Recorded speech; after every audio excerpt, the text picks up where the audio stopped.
अब हम देखते हैं क्वेश्चन नंबर 7।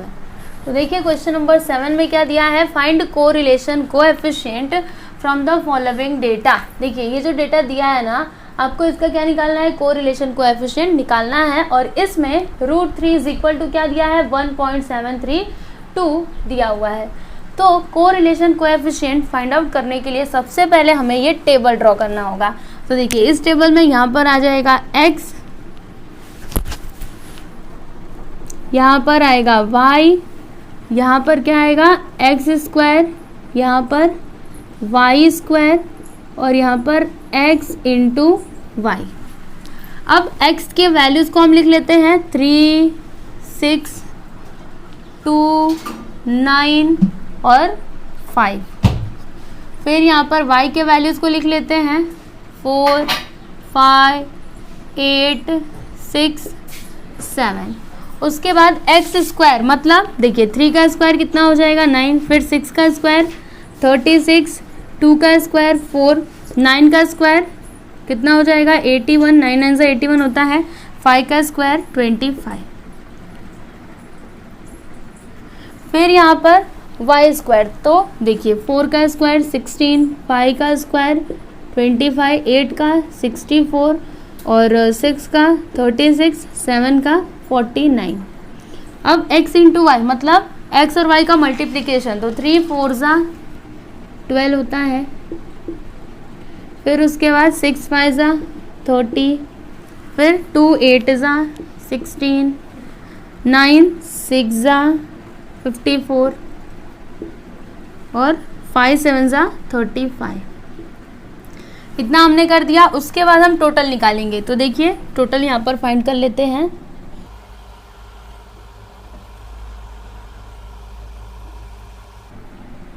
तो देखिए यहाँ पर 3 + 6 कितना हो जाएगा 9, 9 + 9 18, 18 + 2 20, 20 + 5 कितना आ गया 25।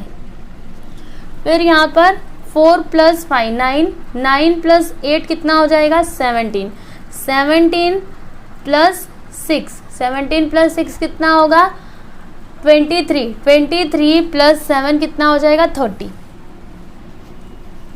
फिर उसके बाद यहाँ पर देखिए 9 + 6 15, 15 + 4 19, 19 + 1 20 और 20 + 5 25 का 5 कैरी आ जाएगा 2। फिर 8 + 2 10, 10 + 3 13, 13 + 2 15, यहाँ पर आ गया 155।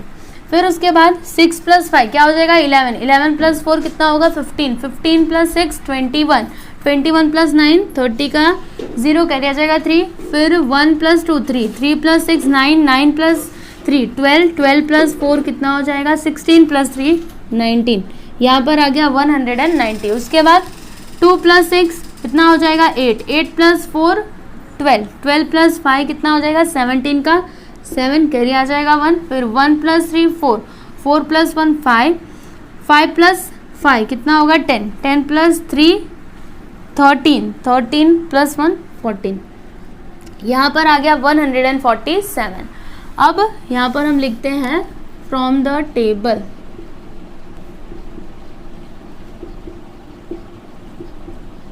मतलब टेबल से हमें क्या क्या मिला, सबसे पहले हम n लिखते हैं। n मतलब क्या, नंबर ऑफ ऑब्जर्वेशन कितने हैं 1 2 3 4 5, तो यहाँ पर हम लिख देते हैं 5। फिर समेशन ऑफ x कितना है, यहाँ पर हम लिखते हैं summation of x is equal to, देखिए कितना है x का टोटल 25 है, तो हम यहाँ पर लिख देते हैं 25। फिर समेशन ऑफ y कितना है 30 है, तो यहाँ पर हम लिख देते हैं 30। फिर उसके बाद समेशन ऑफ x² कितना है, देखिए 155, तो यहाँ पर हमने लिख दिया 155। उसके बाद समेशन ऑफ y² कितना आया है 190। फिर समेशन ऑफ xy कितना आया है 147, तो यहाँ पर हम लिख देते हैं 147। अब यहाँ पर हम सबसे पहले क्या फाइंड करेंगे, x बार और y बार। तो देखिए x बार is equal to summation of x upon n, तो समेशन ऑफ x कितना है 25 है, तो यहाँ पर 25 अपॉन n कितना है 5 है, तो देखिए 5 5 का क्या होता है 25 होता है, तो यहाँ पर हम लिख देते हैं 5। ये हो गया x बार। अब हम निकालेंगे y बार, तो y बार इज इक्वल टू क्या हो जाएगा, देखिए summation of y upon n, तो समेशन ऑफ y कितना है 30 है, तो 30 अपॉन 5, 5 6 का क्या होता है 30 होता है, तो ये हो गया y बार। x बार आ गया 5, y बार आ गया 6। अब हम क्या फाइंड करेंगे, कोवेरिएंस, तो देखिए covariance of x Y is equal to, इसका फॉर्मूला क्या होता है 1 upon n summation of x Y minus X bar into Y bar, यही होता है ना फॉर्मूला, मैंने आपको बताया था पहले। तो यहाँ पर क्या हो जाएगा, देखिए 1 upon 5 into summation of x into y कितना है 147 माइनस x बार है 5 और y बार है 6। अब मल्टीप्लाई करेंगे 1 से, तो 147 अपॉन 5 हो जाएगा, 5 6 जा 30। अब डिवाइड कर देते हैं, तो देखिए 5 2 जा 10 हो जाएगा, इसमें से 4 बचेगा, यहाँ पर 47, तो 5 9 जा 45, फिर इसमें से 2 बचेगा, पॉइंट लगाया हमने 0 बढ़ा दिया, 5 4 जा क्या हो जाएगा 20, तो यहाँ पर आ गया 29.4 माइनस 30। अभी माइनस करेंगे तो यहाँ पर क्या आ जाएगा -0.6। अब माइनस कैसे आएगा, क्योंकि देखिए हम छोटे में से बड़े को माइनस कर रहे हैं, इसलिए यहाँ पर क्या आ जाएगा माइनस। ओके, ये क्या हो गया कोवेरिएंस ऑफ एक्स वाई। अब हम क्या फाइंड करेंगे, standard deviation of x and standard deviation of y। तो देखिए यहाँ पर standard deviation of x is equal to, formula क्या है हमारे पास 1 upon n summation of X square minus X bar का स्क्वायर। तो अब यहाँ पर क्या हो जाएगा 1 upon 5 into summation of X square कितना है 155 है, माइनस एक्स बार कितना है 5 है, तो 5 का स्क्वायर। अब उसके बाद देखिए मल्टीप्लाई करेंगे तो 155 अपॉन 5 हो जाएगा, माइनस 5 का स्क्वायर क्या होता है 25 होता है, तो हम यहाँ पर लिख देते हैं 25।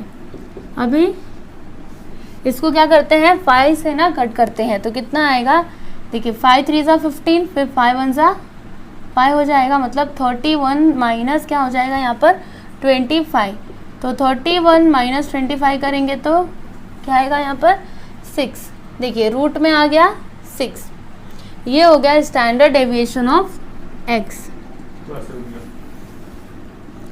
अब हम फाइंड करेंगे स्टैंडर्ड डेविएशन ऑफ y। तो हमारे पास फॉर्मूला क्या है 1 upon n summation of y square minus y बार का स्क्वायर। तो यहाँ पर क्या हो जाएगा 1 upon 5 into summation of y square कितना है 190 है, तो यहाँ पर हमने लिख दिया 190 माइनस y बार कितना है 6 है, तो 6 का स्क्वायर। अब आगे करते हैं इसको, तो यहाँ पर हो जाएगा 190 अपॉन 5 माइनस 6 का स्क्वायर, 6 6 जा 36 होता है। अब इसको हम क्या करते हैं 5 से कट करते हैं, तो कितना आएगा, देखिए 5 3 जा क्या हो जाएगा 15 हो जाएगा, इसमें से कितना बचेगा 4 बचेगा, 5 8 जा क्या होता है 40 होता है, मतलब 38 माइनस 36 आ गया यहाँ पर। अभी 38 माइनस 36 करेंगे तो क्या आएगा √2। ये हो गया स्टैंडर्ड डेविएशन ऑफ y। तो देखिए हमने स्टैंडर्ड डेविएशन ऑफ x निकाल लिया, स्टैंडर्ड डेविएशन ऑफ y निकाल लिया। अब हम फाइंड करेंगे कोरिलेशन कोएफिशिएंट, तो r इज इक्वल टू क्या हो जाएगा, देखिए covariance of x y upon standard deviation of x and standard deviation of y, यही होता है ना फॉर्मूला। तो देखिए कोवेरिएंस ऑफ एक्स वाई कितना आया है -0.6, तो हमने इसको लिख दिया। फिर स्टैंडर्ड डेविएशन ऑफ x कितना है, √6, फिर स्टैंडर्ड डेविएशन ऑफ y कितना है, √2 माइनस 0.6 अपॉन, अभी दोनों को मल्टीप्लाई कर देंगे तो 6 2 ज़ा 12 हो जाएगा रूट में।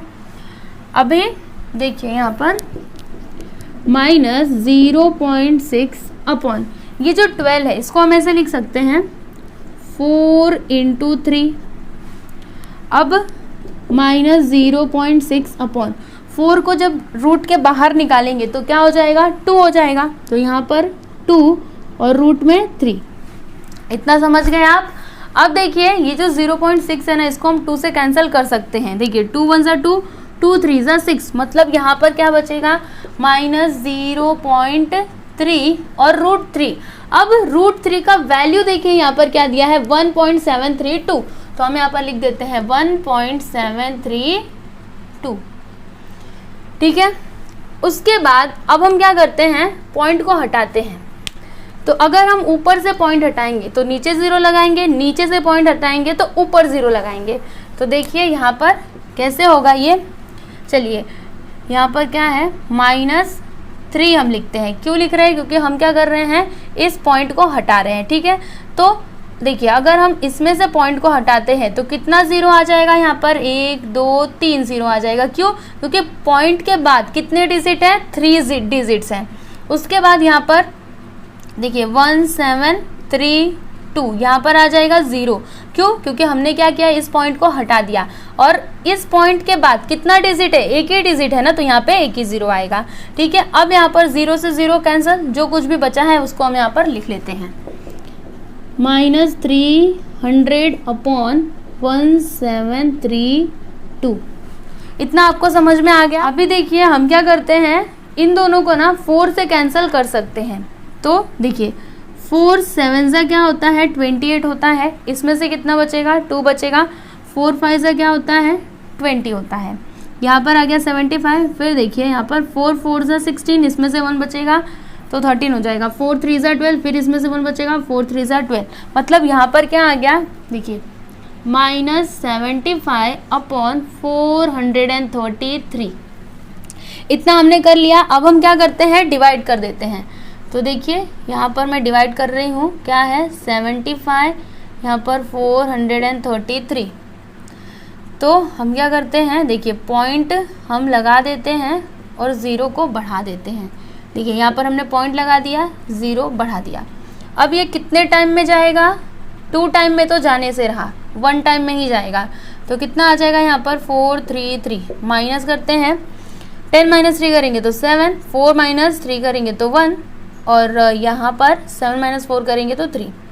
पॉइंट लगाया हमने, 0 बढ़ा देते हैं। अब कितने टाइम में ये जाएगा, 7 टाइम में जाएगा। तो 7 3 ज़ा 21, कैरी आ जाएगा 2, 7 3 ज़ा 21 प्लस 2, 23 का 3, कैरी आएगा 2, 7 4 ज़ा 28 प्लस 2, देखिए क्या आ गया 3031।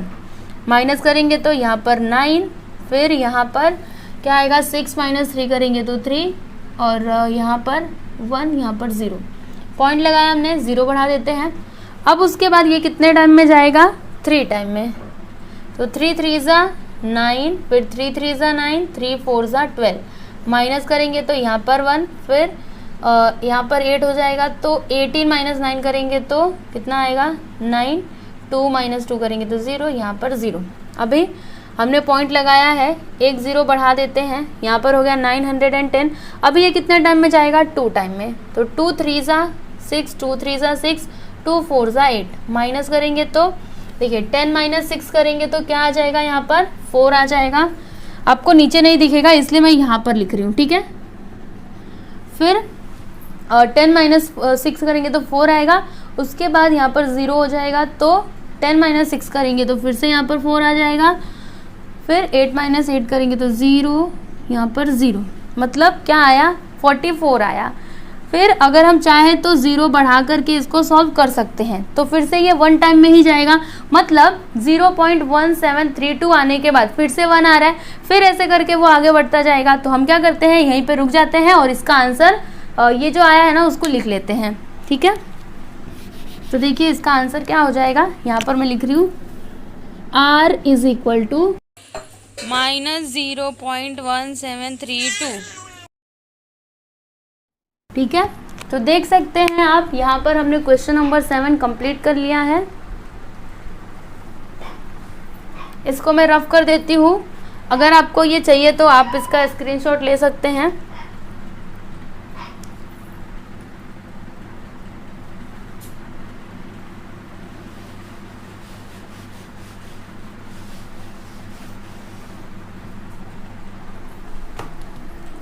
यहाँ पर देखिए क्वेश्चन नंबर 8 क्या दिया है, correlation coefficient between x and y is 0.3 and their covariance is 12. The variance of x is 9. Find the standard deviation of y.